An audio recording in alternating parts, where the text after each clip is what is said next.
प्रभु की स्तुति हो। कई बार हम टीवी में, यूट्यूब में, अलग अलग चैनलों पे हम देखते हैं कि परमेश्वर का जन प्रचार करते हैं और बहुत सारे चिन्ह चमत्कार होते हैं। लोग झूमने लगते हैं, नाचने लगते हैं, कूदने लगते हैं, दुष्ट आत्माएं चीखने लगती है, रोने लगती है।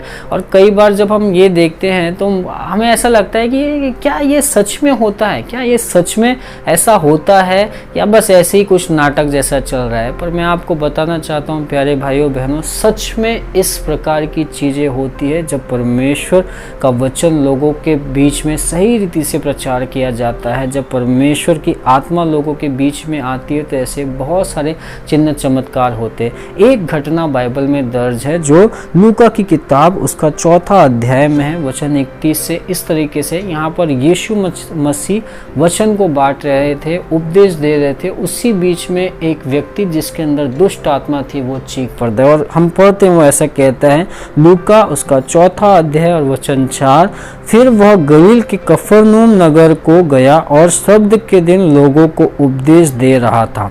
वे उसके उपदेश से चकित हुए क्योंकि उसका वचन अधिकार सहित था। यीशु मसीह उपदेश दे रहे हैं और जब यीशु मसीह उपदेश दे रहे हैं तो लोग चकित हुए। क्यों? क्योंकि उसका वचन अधिकार सहित था। मैं और आप जब हम प्रचार करते हैं, मैं और आप जब हम लोगों के बीच में उपदेश देते हैं, यीशु मसीह बड़े अधिकार और सामर्थ्य के साथ में उपदेश देते हैं और वही अधिकार और सामर्थ्य के साथ में वो प्रचार कर रहे थे। आराधनालय में एक मनुष्य था जिसमें अशुद्ध आत्मा थी। वह ऊंचे स्वर से चिल्ला उठा। आराधनालय में एक मनुष्य था जिसमें अशुद्ध आत्मा थी, वह ऊंचे स्वर से चिल्ला उठा।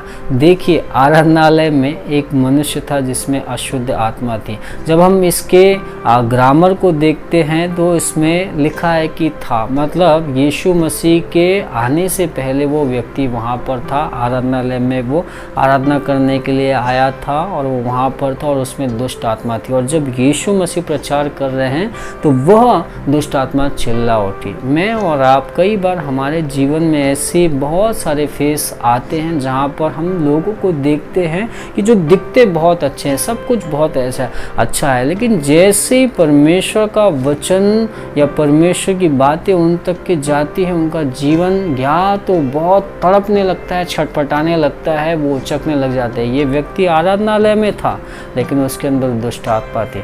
कई बार हम ऐसे बहुत सारे लोगों को देखते हैं कि जो आराधनालय में होते हैं और उनके अंदर दुष्ट आत्माएं होती है। ये दुष्ट आत्माएं दिखाई नहीं देती लेकिन उनके अंदर होती है। कई बार शायद मेरे अंदर भी ऐसी दुष्ट आत्माएं हो जहाँ पर मैं आराधनालय में हूँ लेकिन मेरे मन में कपट है, मेरे मन में घृणा है, मेरे मन में गुस्सा है, मेरे मन में नफरत है। ये भी एक प्रकार की दुष्ट आत्माएं, दुष्ट शक्तियाँ हैं। और मैं आराधनालय में हूँ और सालों से मैं आराधनालय में और सालों से मैं आराधना कर रहा हूँ, सालों से मैं वचन दे रहा हूँ, सालों से मैं प्रचार कर रहा हूँ, सालों से मैं आराधना लीड कर रहा हूँ, लेकिन मेरे अंदर दुष्ट आत्मा। यहाँ पर इसी प्रकार से ये व्यक्ति है कि आराधनालय में एक व्यक्ति था जिसके अंदर दुष्ट आत्मा थी और जैसे यीशु का प्रचार सुना वह दुष्ट आत्मा चिल्ला उठी। मैं और आप, मुझे और आपको समझना बहुत ज़रूरी है। मैं और आप अगर हम आराधनालय में आ रहे हैं, इसका ये मतलब नहीं है कि हमारे अंदर किसी भी प्रकार की कोई भी तकलीफ़ नहीं, किसी भी प्रकार की कोई गलत बात नहीं। हमारे अंदर भी बहुत सारी गलत बात होती है, लेकिन जब परमेश्वर का वचन सही रीति से, परमेश्वर का वचन जब अधिकार से प्रचार किया जाता है तो हमारे अंदर की वो दुष्ट शक्तियाँ या हमारे अंदर के वो पाप बाहर निकल जाते हैं, बाहर दूर भाग जाते हैं। यहाँ पर वो दुष्ट आत्मा चिल्ला उठी और वो इस तरीके से कहती है कि हे यीशु नासरी, हमें तुझसे क्या काम, क्या तू हमें नष्ट करने आया है? मैं तुझे जानती हूँ, तू कौन है, तू परमेश्वर का पवित्र जन है। दुष्ट आत्मा निकल के परमेश्वर को पहचानने लग जाती है, परमेश्वर को कहती है कि तू हमें यहाँ नष्ट करने आया, मैं तुझे जानती हूँ, तू परमेश्वर का पवित्र जन है।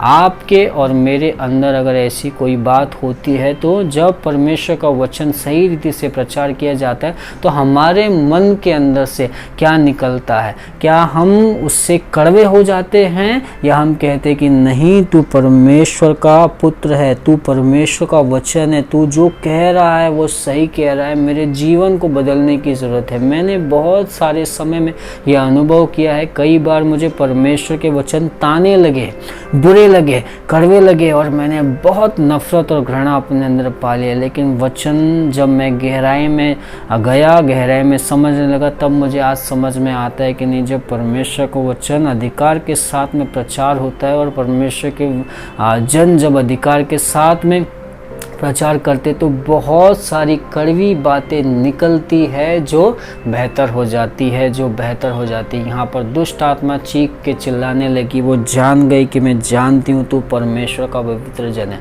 आज अगर आप परमेश्वर के वचन को कहीं पर भी सुन रहे हैं, आपकी कलीसिया में, आपके पास्टर से, आपके अगुवे से, आपके लीडर से, और अगर आपको उनकी बातें कड़वी लग रही है और आप उनके प्रति नफरत रख रहे हैं, तो याद रखिए वो दुष्ट आत्मा निकली नहीं है, क्योंकि दुष्ट आत्मा निकल के परमेश्वर को प्रणाम करने लग जाती है, परमेश्वर को समझने लग जाती है। और हमारे अंदर से अगर कड़वी बातों के प्रति नफरत ही निकल रही है तो इसका मतलब है अभी भी हम दुष्ट आत्मा से ग्रसित है। मुझे और आपको उस दुष्ट आत्मा को, जब तक के परमेश्वर के वचन को सही रीति से हम समझ नहीं लेते, उस दुष्ट आत्मा को हमें क्या करना है?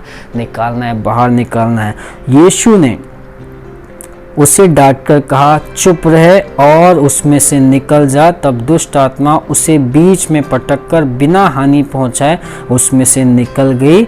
इस पर सबको अचंभा हुआ और वे आपस में बातें करके कहने लगे, यह कैसा वचन है, क्योंकि वह अधिकार और सामर्थ्य के साथ अशुद्ध आत्माओं को आज्ञा देता था और वे निकल जाती थी। और इस प्रकार चारों ओर हर जगह उसकी चर्चा होने लगी। यीशु ने दुष्ट आत्मा को आज्ञा दी, डांटा और कहा, चुप हो जा और निकल जा। और दुष्ट आत्मा उससे पटक कर बिना हानि पहुंचाए उसमें से निकल गई। और लोगों ने देखा कि अरे ये कैसा वचन है, अधिकार के साथ में, सामर्थ के साथ में। इसके पहले कई फरीसी शास्त्री लोग सिखाए, लेकिन उन्होंने इतने अधिकार और सामर्थ के साथ में नहीं सिखाया। ये कैसा वचन है? और यहाँ पर यीशु ने जो बोला वो करके दिखाया। यीशु ने दुष्ट आत्माओं को बाहर निकाल दिया। दुष्ट आत्माओं ने उसे पहचान लिया कि हाँ, तू परमेश्वर का पवित्र जन है, तू हमें यहाँ से निकाल सकता है, तू हमें क्या नाश करने आया। मुझे और आपको जब परमेश्वर का वचन, मैं आपको यही बताना चाहता हूँ कि जब परमेश्वर का वचन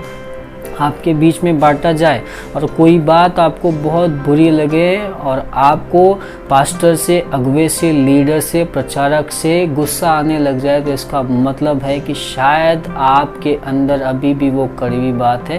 ये एक प्रकार की दुष्ट आत्मा है। आपको और मुझे इन बातों से बाहर निकलना है। मुझे और आपकी को परमेश्वर की बातें या परमेश्वर के वचन हमेशा मीठे मधुर लगने चाहिए। डांट से हमेशा मुझे और आपको प्रेम करना चाहिए। यहाँ पर दुष्ट आत्मा डर के कांपने लगी। दुष्ट आत्मा ने पहचान लिया कि अरे तू परमेश्वर का पवित्र जन है। अगर आज भी जब कोई परमेश्वर का वचन प्रचार करे और आपको और मुझे वो समझ में नहीं है और आपको ऐसा लगे कि वो ताना है, तो हमें ऐसा करना बहुत ज़रूरी है कि हमें उसके ऊपर विजय पाना है। हमें कहना है, प्रभु आप मेरी मदद कीजिए, मेरी सहायता कीजिए कि आपके वचनों को मैं सही रीति से ग्रहण कर सकूं, ताकि मैं आपकी महिमा कर सकूं। प्रभु आपको आशीष दे, वचनों को सही रीति से समझने का हौसला दे, सही रीति से आप वचनों को ग्रहण करें और परमेश्वर के राज में आगे बढ़े। आइए प्रार्थना करते हैं। प्रभु यीशु मसीह, इस समय हम प्रार्थना करते हैं और घोषणा करते हैं, प्रभु आप हमें माफ़ कीजिए, आप हमें क्षमा कीजिए। जब कभी भी हमने प्रचार को सुना है, प्रचारकों को सुना है, प्रभु हमने कड़वी बातें अपने मन में रखी, प्रभु हमें ऐसा लगा कि वे हमें ताना मार रहे हैं, हमें बुरा कह रहे हैं और हम इस प्रकार से दुष्ट आत्मा ग्रसित हो गए। प्रभु वो सारी कड़वाहट एक प्रकार की दुष्ट शक्तियाँ हैं, सारी जलन, सारा गुस्सा प्रभु एक प्रकार की दुष्ट शक्तियाँ हैं। मैं प्रार्थना करता हूँ आप हमें उन सारी दुष्ट शक्तियों से आज़ाद कीजिए। प्रभु हम हमेशा सही रीति से आपके वचनों को ग्रहण करें, सही रीति से आपकी महिमा करें। प्रभु हम धन्यवाद देते हैं, सारा समय, सारी बातें, सारे लोग जो सुन रहे हैं, देख रहे हैं, प्रभु आप उन्हें सहायता कीजिए कि वे आपके वचनों को सही रीति से पकड़े और सही रीति से आप में बढ़े। प्रभु धन्यवाद देते हैं। प्रार्थना प्रभु यीशु के नाम से करते हैं। आमीन, आमीन, आमीन। प्रभु आपको आशीष दे। Thank you, God bless.